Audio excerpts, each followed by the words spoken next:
Thank you, Mr President. Just briefly, I did want to note two answers. I've seen some obfuscation in the short time I've been up here, Mr President, but these two would have to take the cake. The first one was a question to the Minister for Mental Health, Regional and for the Status of Women from the Honourable Penny Sharp, and it was with regards to bullying within the ministry and specifically whether or not she had raised concerns expressed by the Parliamentary Secretary, the Hon. Catherine Cusack. And I'll quote from the Sydney Morning Herald, Mr President, about what Ms Cusack said. It was Mr Barilaro should resign as leader of the junior coalition partner if he refuses to follow cabinet processes and continues to embolden government MPs to move to the crossbench. Standing up to bullying, Mr President.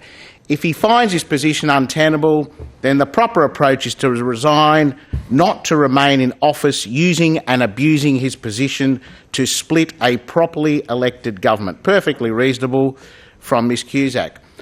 Then she goes on, writing a letter to the Premier and forcing his colleagues to sign it for the purposes of embarrassing his own government is bullying, reprehensible behaviour.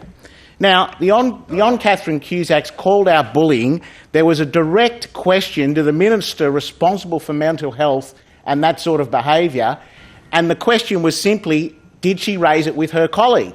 And all she did was get up and say, I support Mr Barilaro 100%. That was it. That's all we got.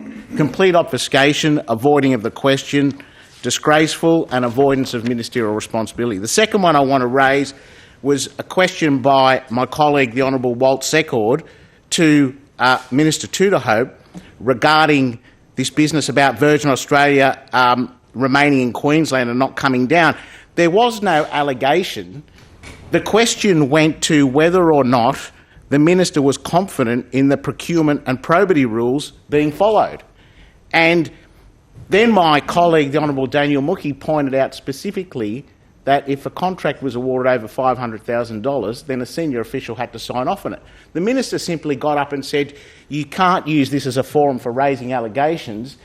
If he didn't know that the proper process hadn't been gone through, if he didn't know that a senior official hadn't signed off or had, all he had to do was say, I'm not sure, I don't know, you've made an allegation, I'll come back to it. Instead, you can't raise allegations here.